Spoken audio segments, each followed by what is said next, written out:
Salut tout le monde, j'espère que vous allez bien les amis. On se retrouve pour une nouvelle vidéo. On va démarrer avec les unes des quotidiens madrilènes. Marca qui titre à Octavos y a Arabia. Le Real qualifié pour les huitièmes de finale de la Copa del Rey. On va en parler au cours de cette vidéo. Et le Real prend la direction maintenant de l'Arabie Saoudite pour la prochaine échéance. La Super Coupe d'Espagne et le match de jeudi face à Majorque. On continue les amis, la une du quotidien AS, Felices à la Supercopa. Voilà, on a eu beaucoup de joie hier du côté de Madrid pour cette rencontre de Coupe du Roi. Une victoire nette, sans bavure, sans pression pour les Madrilènes qui ont mis les ingrédients nécessaires pour remporter cette rencontre. Pas de pépins physiques, pas de blessures, une qualification, du temps de jeu pour ceux qui en ont le moins, des petits jeunes qui démarrent, bref. Voilà, soirée idyllique hier pour le Real, victoire 5-0 face au Deportivo Minera. L'adversaire du Real en Coupe du Roi sera connu, le futur adversaire du Real en Coupe du Roi sera connu demain après le tirage au sort. Prochaine échéance, comme on l'a dit les amis, ça arrive vite, c'est jeudi, dans 48 heures maintenant, avec la Super Coupe d'Espagne, la demi-finale d'entre le Real et Majorque. Pour rappel, l'autre demi-finale oppose le Barça à l'Athletic Bilbao. Cette demi-finale entre le Barça et l'Athletic se joue demain. Pour le Real, ça sera jeudi.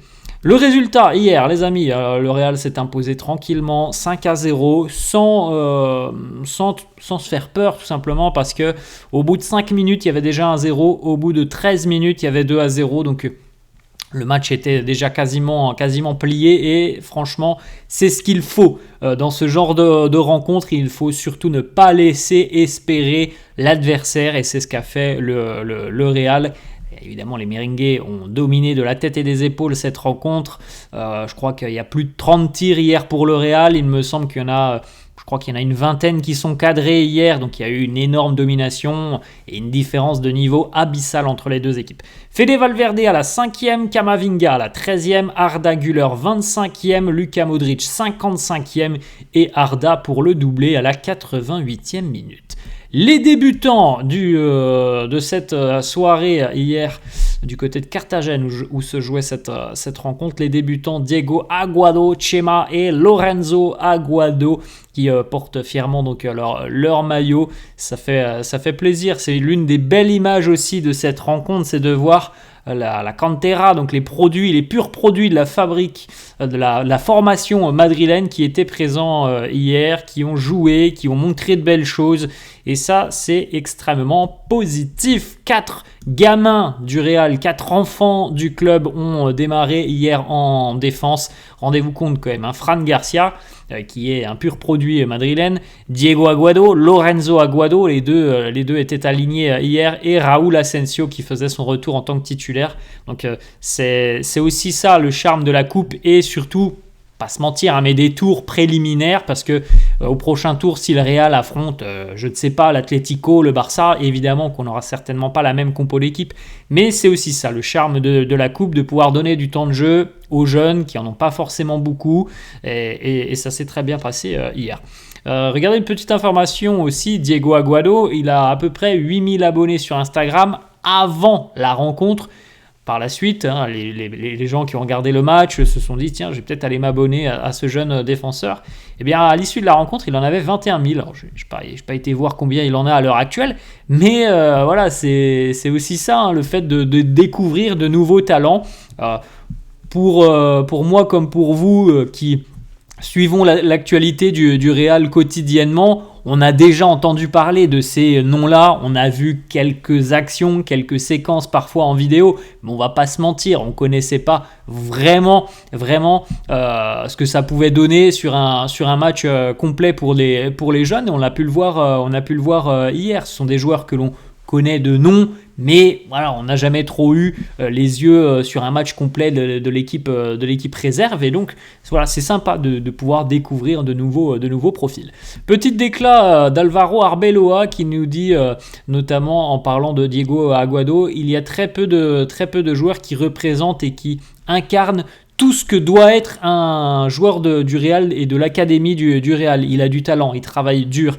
C'est quelqu'un qui fournit beaucoup d'efforts. Il a du caractère, il a une vraie mentalité de gagnant, il a la passion, il a le désir d'apprendre. Chaque jour, il veut être meilleur. C'est un exemple pour tout le monde. Je suis très heureux pour toi, crack Alvaro Arbeloa, évidemment, qui a vu passer Aguado sous ses entraînements. Il l'a vu grandir et c'est toujours aussi plaisant pour un entraîneur qui a vu un joueur passer dans les équipes de jeunes. Le voir arriver en équipe première, c'est toujours quelque chose de gratifiant. On continue avec Fran Garcia qui a été très en vue sur cette rencontre hier. 3 passes décisives pour le latéral. Le latéral du Real, il s'est régalé hier, Fran Garcia, et c'est tant mieux. On continue les amis, Luka Modric qui a de nouveau marqué. La petite déclat de Carlo Ancelotti à l'issue de la rencontre, il nous dit « Luka, c'est un vrai cadeau.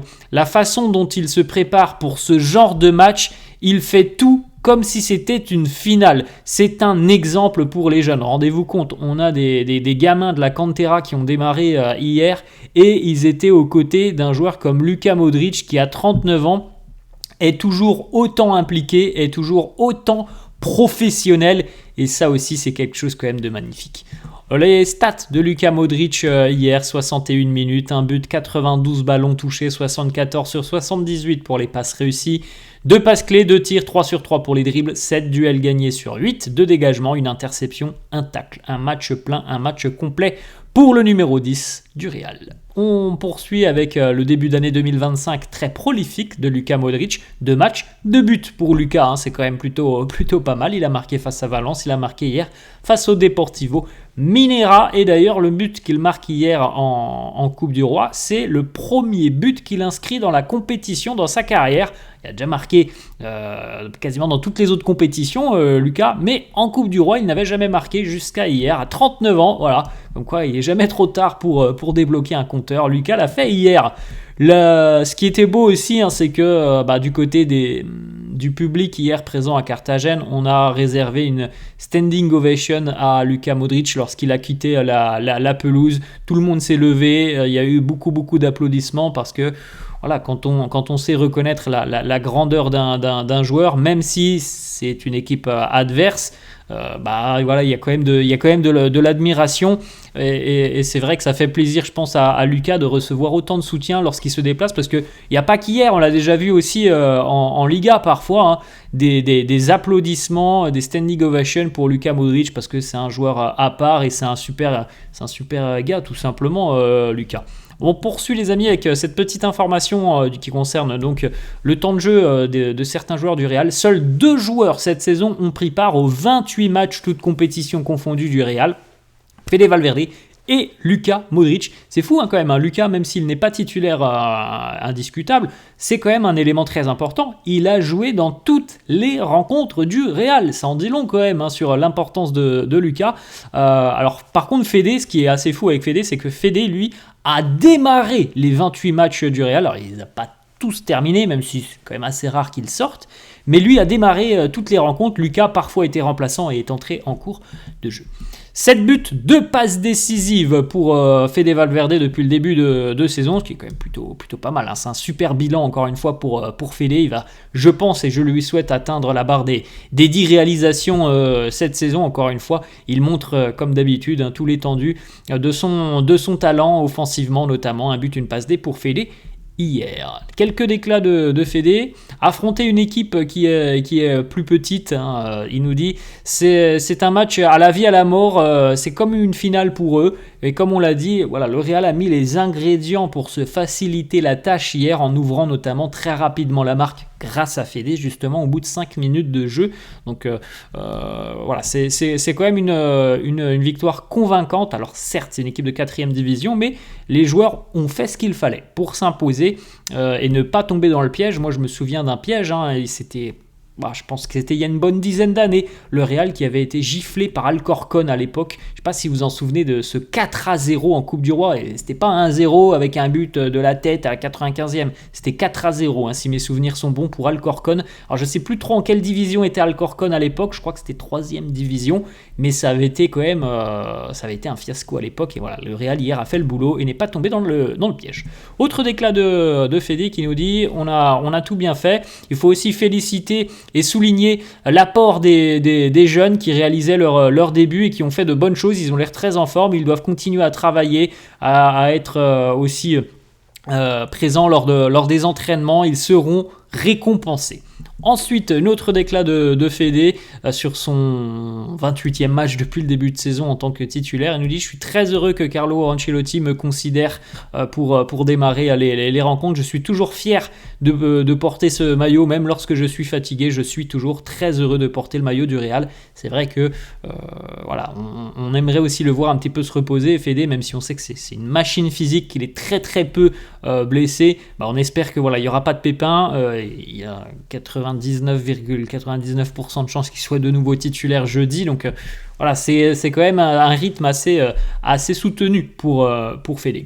On continue les amis avec Arda Güler, auteur d'un doublé hier. Arda qui depuis son arrivée au Real, en moyenne, c'est un but ou une implication sur but toutes les 101 minutes, ce qui est quand même plutôt pas mal. C'est quasiment une implication par match, ce qui est quand même assez intéressant. Hier, Arda, c'est 2 buts, 6 tirs, 95 ballons touchés, 3 sur 4 pour les dribbles, 5 passes clés, 3 grosses occasions créées, 3 sur 3 pour les longs ballons, 7 duels gagnés et 2 tacles.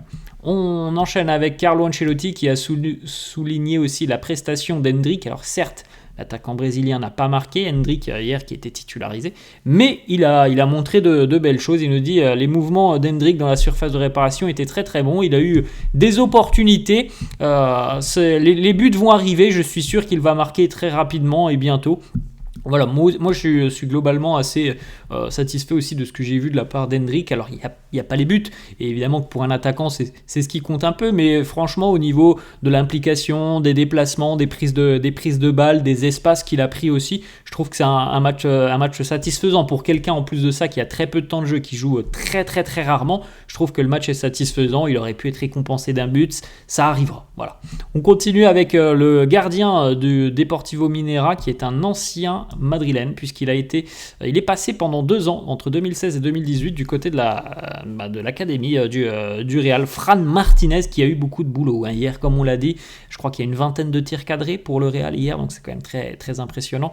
Alors, voilà, cette stat, on a 17 arrêts hier pour le portier Fran Martinez, 17 arrêts, dont 13 tirs à l'intérieur de la surface de réparation. Donc il a eu un match, franchement, où il y a eu beaucoup de boulot pour lui, parce qu'il y a eu un tir du Real quasiment toutes les 3 minutes sur cette rencontre.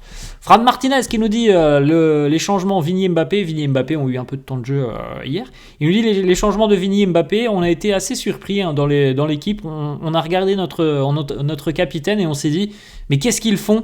Mais on apprécie, ça n'arrive qu'une fois dans une vie. Voilà, ils ont eu l'opportunité de croiser le chemin de Vini, de Mbappé lors d'une rencontre, et d'autres stars aussi. Et évidemment que même si tu te dis ils vont nous faire souffrir, je pense que tu es quand même heureux de les voir sur le terrain, parce que tu te dis voilà, j'ai affronté de telles stars. Ensuite, petite déclat de Carlo sur l'apport des jeunes hier. Il nous dit: j'ai demandé aux jeunes de montrer leur qualité. Ce sont des joueurs vraiment qui ont montré de bonnes choses, de bonnes qualités. C'est une bonne expérience pour eux d'être présents avec nous, avec l'équipe première, de jouer avec nous. Ils sont encore jeunes, mais ils ont déjà beaucoup de qualités. On doit continuer de suivre leurs prestations avec la Castilla. On les a sous contrôle. Carlo aussi qui nous dit pour les joueurs, l'atmosphère était très très bon. Ils sont restés aussi avec les supporters en fin de match pour signer des maillots. C'était vraiment aussi un beau match, parce qu'il y avait l'esprit d'un match de coupe, et c'était très, très sympa, très agréable hier. Alors, regardez par exemple un petit moment sympa que l'on a vu à la mi-temps, Dani Ceballos qui a échangé quelques passes avec les ramasseurs de balles qui étaient présents. On a vu aussi Arda Güler échanger son maillot dès la mi-temps. Ouais, voilà, des petites images sympas d'un match de coupe.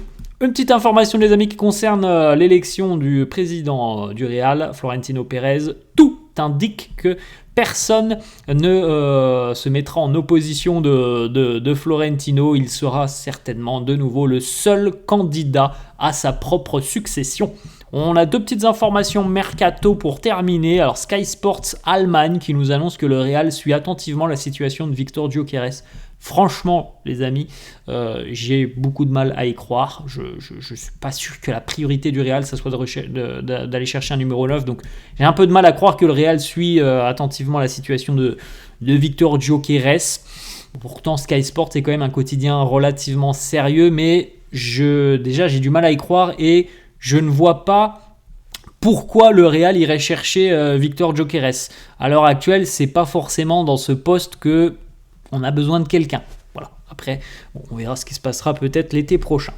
On a une autre information, cette fois-ci, qui semble un peu plus sérieuse, même si on a vu il y a quelques semaines l'information passer comme quoi le Real ne cherchait plus de défenseur central, que tout le monde était satisfait de Raúl Asensio. Le lendemain, vous vous souvenez, on avait vu une autre information complètement contradictoire. Alors on a le quotidien AS et on a aussi Santi Aouna, journaliste foot mercato, qui a sorti d'ailleurs l'info et ça a été repris en Espagne.